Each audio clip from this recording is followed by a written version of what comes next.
Hello, and today I'm going to be showing you a world where the Qing Empire comes back in the modern day, at their greatest extent, gaining lands from outer Manchuria down into India and significantly into Central Asia. Now, these land expansions aren't the most important, especially over here in Central Asia, where the land isn't very populated and it's very poor, same in Tanatuva. But our outer Manchuria does have some important cities, and by taking lands from one of their main rivals of India, they have managed to retake the position of number one most populated country. They also far surpassed the United States for the third largest country in the world. Oh, yeah. So let's get right into it with some consolidation of their empire. First of all, who are going to be their rivals? Of course, the great nation of Uzbekistan is first, as they would integrate whatever's left of Kyrgyzstan and Tajikistan into one greater Stanistani nation to stand up to the Chinese. This will do nothing, and I'm probably never going to mention it again. As for Chinese expansion, they would quickly push down and annex Bhutan completely to secure their border against the Indians. From there, they would start to consider an invasion of Nepal. However, India would guarantee it, as they would sign a complete defense agreement. China, meanwhile, would start to ally closer with Pakistan, as despite having taken some land from the Pakistanis, they would still much rather ally with them than the Indians. Over in Korea, meanwhile, they would start to exert their influence over the north, as eventually, even if it requires Chinese troops moving down, they would simply overthrow the regime. I mean, there's no way this doesn't happen. Kim's regime is incredibly weak. If China even just stopped supporting him, it would collapse. And if Chinese troops showed up, they would take over quite easily. Meanwhile, let's go down to where Chinese expansion can really take shape. Southeast Asia. They would further their claims into the South China Sea. Especially now that they have Taiwan, their position in the region is far stronger. And of course, their main rival here is Vietnam, who claims a lot of this land and is overall just a pain in China's butt. So let's go ahead and see how they do down there, and it is going to be quite the victory. The Chinese army is already the second strongest in the world, and here, I still don't think it could surpass the US's army, but it would be even closer. And with these extra few expansions, plus the fact that they are growing much faster than the US, soon they could actually overtake them to become the most powerful country in the world. They would also naval invade central Vietnam, splitting the country into two, and eventually taking out the entire north, followed by another naval invasion of the south. Well, let's just be honest here, Vietnam can't stand a chance. As the Americans know very well, the Vietnamese love something called guerrilla warfare, and generally just fighting in the jungles is not very fun. However, the Chinese wouldn't have nearly as many problems with that, as this is the modern day. We have better technology, and they are simply much closer. They can far more easily resupply the area, etc. Meaning that compared to the American invasion of Vietnam, this is going to go much, much better. They are going to push down into the north while creating a puppet regime in the rest of the country. From there, they are going to want to secure their influence completely and ensure that an American blockade can never happen. For now, Japan and South Korea aren't really on the chopping block. They're too strong. They're really peer rivals. Well, not peer, but they are rivals. However, one nation that taking out could very much so make China's position better is the Philippines. Not just for their naval control and naval dominance, not just for their islands, but because it is American aligned, and if they can take it in any future war, China will be beyond safe. Their invasions would start immediately, as well, the Philippines really can't do much against this very powerful Chinese military. Manila would fall, as would the entire northern island. From there, a short but efficient island hopping campaign of the rest of the nation would occur, and eventually the entirety of the Philippines would capitulate. They would do so and basically agree not to do guerrilla warfare in return for just being turned into a puppet and not losing anything other than some insignificant northern islands. Still, this is a very, very good victory for the Chinese, as their influence now stretches heavily down south, and they can start to put pressure on nations like Malaysia, with Vietnam and the Philippines both in their sphere. From there, we have Laos and Cambodia, both very weak nations on the Chinese border, and both somewhat Chinese aligned, but something similar to what happened in North Korea is going to happen here. They see no reason to have such weak allies and have to rely on such weak allies, so instead they're simply going to invade them and, take them over for themselves. They're even going to use the opportunity to push down south into Vietnam ever so slightly more. This, it wouldn't exactly matter a ton, and no one would really care about the fall of Laos and Cambodia, as what's left of the nations would be consolidated into, not Indochina, but just into southern China. Yep, this is just southern China now. And this is northern China, a tiny bit stronger. Now, I keep saying now, but now, it's about time for the first big war. China has just been pushing around all of their neighbors, but their neighbors have had enough. Japan decides to lead an alliance against the Chinese, seeing them as, the major threat that they are. This alliance would encompass Japan, South Korea, Malaysia, Singapore, Thailand, Thailand, and most importantly, India, who would be probably their biggest member and most important member against the Chinese. It would also include Australia and New Zealand down in the south. However, just due to their geographic location, that is far less important. Now we finally have an alliance that, although it more than likely can't beat the Chinese, it can for sure put up a fight. So let's go ahead and look at that fight. The Chinese wouldn't be completely on their and Nepal. The Chinese wouldn't be completely on their own, as they would have one major ally in the form of Pakistan, who would decide to side with China in this war. And honestly, I think I've talked about it enough. Let's just see how it would go. I'm also just going to color this alliance in blue now because it is an official war. Immediately, China would see a lot of progress over into eastern India. They can quickly use their land in Bhutan to cut it off from the mainland and take it all over. Not exactly a major loss, but a loss nonetheless for the Indians. A joint Chinese-Pakistani advance would also capture Kashmir and start to push south, even threatening Delhi. The Indians would not be slacking either, as they would start an invasion into southern Pakistan, hoping to cut them off navally and secure the Indian Ocean for themselves. Meanwhile, the Chinese would be starting to look for extra allies such as Bangladesh and Sri Lanka. However, for now, neither of those nations would join them. One nation that would join them would be Myanmar, looking to gain lands from both India and, importantly, Thailand. This entry would basically secure Thailand for the Chinese, as they can completely cut them off from Japanese aid and take over their mainland, with only the Malay Peninsula holding on, with Malaysian, Australian, and New Zealand troops. Meanwhile, we can see that the Chinese invasion of the Philippines is paying off nicely, as the Japanese and Malaysians are quite split off, and it's essentially two wars. Over in South Korea, the DMV is a very militarized zone. It is the most militarized zone in the world, and it is going to be very difficult to push past. However, I do see an eventual Chinese push being likely.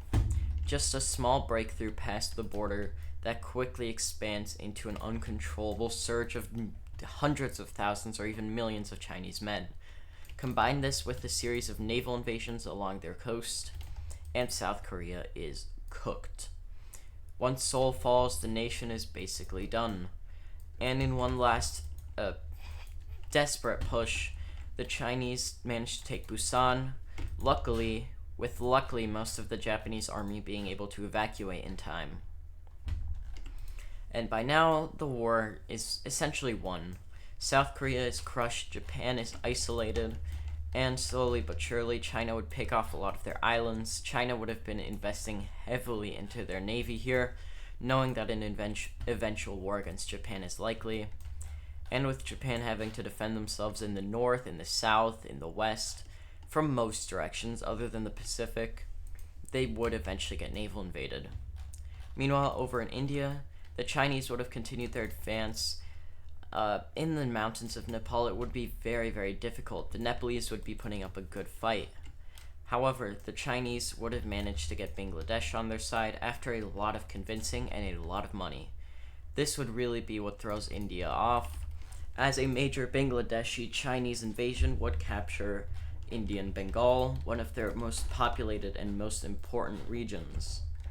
This offensive would only continue down along the coast, as the Indians really did not have the army left over to stop it. They were all bogged down in the mountains, and the Chinese would start countless northern offensives just to distract Indian troops. Meanwhile, Pakistan as well would be leading their own offensives into the deserts of central Pakistan, pushing back the Indians along the coast, meaning they have essentially failed in all of their objectives. I mean, unlike most of the empires that I bring back, this is just a slightly stronger China with slightly less competitors and a bit more aggressive, plus, of course, plot armor, which is really what's helping them here. And that is also what's going to allow them a successful naval invasion of Japan, quickly pushing up the southern island and eventually capturing the entire thing. Japanese troops would be stationed along the border crossings, along the river crossings, along the ocean crossings, whatever you want to call them, at these two major points. And the Chinese would know that invading there would be very difficult, which is why they would go for something completely unexpected and invade Japan's northernmost island from Sakhalin. This would be a major success, as Japanese troops would simply not be ready. After the fall of the island, Japanese troops would now be split among 3 points and would be even more desperate to defend their home island, which is when the final Chinese invasion would happen, this time on the main island of Japan, even close to Tokyo, and Japan's largest city by far. This invasion would swiftly push out, along with joint invasions of the south and the north. It would be the new largest amphibious invasion in history, surpassing D-Day by a large margin, as Chinese troops start storming into Japan. Soon enough, they start reaching key parts of Tokyo, Japan's largest city and the world's largest city, and with their capital down, Japan would surrender. Maybe not immediately, maybe a lot of fighters would remain, but for the most part, Japan is down and the war is over. Chinese troops would refocus down south into Malaysia, along with a naval invasion from the Philippines. Soon enough, they would sign an alliance with Indonesia, who would prove to be a crucial partner in the south, as they would invade Papua New Guinea, sort of as a part of their deal with Indonesia, and this would just let them dominate everyone, the rest of Asia, really. I mean, Russia, seeing as they lost their eastern ports, is really not involved over here, so with the fall of India and with the fall of Southeast Asia, China will be left unrivaled. Meanwhile, Indonesia would start threatening the Australians. With the help of Chinese naval vessels and even Chinese soldiers, they could very well stage a landing in northern Australia in the future. And in India, the main front line, all of their offensives would be kicked out, and while they would start mass conscription and they would have significant foreign aid, nations like the US would simply not be willing to fully join. Soon enough, Delhi would fall, as would much of their coastline. Right around here, the war's over. The Chinese simply push down, capture Mumbai, capture the rest of the heavily populated north, and the south would surrender. They simply see no reason in fighting this war when the Chinese are offering them what they think at least is a decent deal. The war is over, as Australia and New Zealand would agree to peace terms where they would pay war reparations, However, their governments would be left alone. Let's look at this final peace treaty, as China would essentially just secure their dominance over all of Asia. Pakistan would be expanded significantly, as they can't really take Kashmir, but they can push their border just about everywhere else. I mean, this would truly make them into China's greatest ally, and it's really up to debate if they will remain allies with China or if one or the other will betray. They would also push into Nepal and northern India, pushing past the Himalayas, meaning that in any future war, they won't even need allies to get around the mountain range. They're simply past it. In eastern India, I mean, maybe Burma would gain some minor territories, but for the most part, Bangladesh would be expanded significantly, even taking the important city of Calcutta, India's, I believe, second most populated city, maybe third most populated city, but either way, a very, very important city. Meanwhile, the rest of India would be divided into multiple states. In the south, regions like Mysore would gain their own independent nations, which is what I mentioned about the south not getting that bad of a deal, especially a major coastal state would be created, all of these being under Chinese influence, however maybe slightly less so than some of their puppets in Southeast Asia and in Korea. The rest of India would also be turned into a Chinese-influenced state, as the people there would basically just be exploited insane amount, more than under British colonization. I mean, it would really be horrible what they would do to the people there, but we're not here to look at that. We're just here to explore a world where the Chinese come out on top. This coming out on top would spread to Southeast Asia, as their southern Chinese puppet would take a lot of land. They themselves would take some jungles just to improve their position ever so slightly. And Burma would be allowed to expand down south.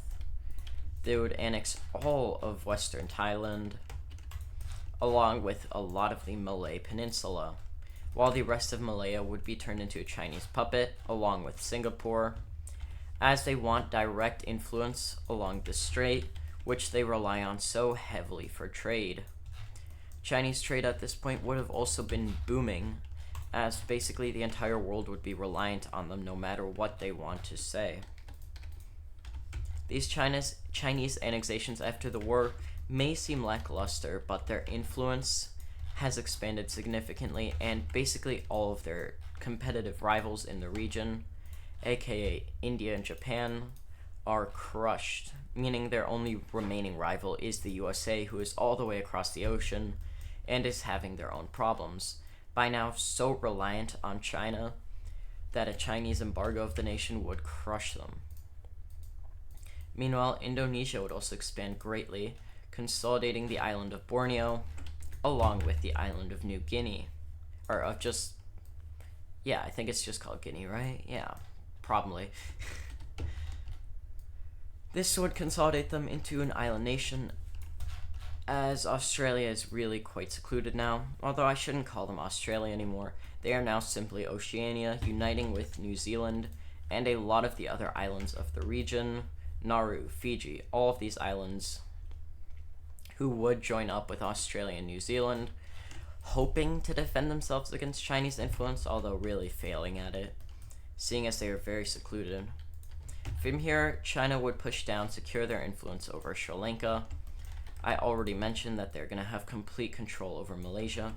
In fact, in Singapore, they are simply going to directly annex the city and surrounding territories to ensure their control over the strait, along with some islands in the South China Sea, as they also want complete dominance over that. As for the Japan, they would simply seize some minor islands up to the nation, while the rest of Korea would be folded into North Korea, or which would now just be called Korea, completely under Chinese dominance, as they were 100 years ago. And the rest of Japan would be divided. They can't allow this larger state to remain. So, That would be an independent country. That would be an independent country. Southern Japan, that's another country. Central Japan, that's a country. Tokyo would be directly influenced separately from the rest of the island. And Northern Japan, that's another country right there. All of these would, of course, be put under Chinese influence. And as I mentioned, this would just consolidate them completely. They really have no rivals left. I'm going to continue this scenario only ever so slightly. As from here, they would decide to push up into Central Asia. I mean, who's going to stop them? Pakistan would annex a lot of the more rebellious parts of Afghanistan, partially to reward their ally, but also partially to make sure they don't ever become too powerful. China would push into this standy nation I told you about at the start, as their border would simply expand significantly. In fact, if China wanted to, they could very easily invade Russia and consolidate all of Siberia right here by taking away a lot of their supply in the region and cutting off the Trans-Siberian Railway. They have basically cut off Russia from the east. They could very easily push up and conquer this entire region for themselves, along with all of the present resources. As for the rest of Central Asia, I'ma just put them all under influenced regimes. You can imagine whatever you want for the region, but the video's getting a bit long and I don't want to talk about that. So we are going to end it here. A Chinese invasion up into Russia is likely, as although they are allied, it's simply too easy to invade and would be a very nice addition. Chinese influence is beyond secured.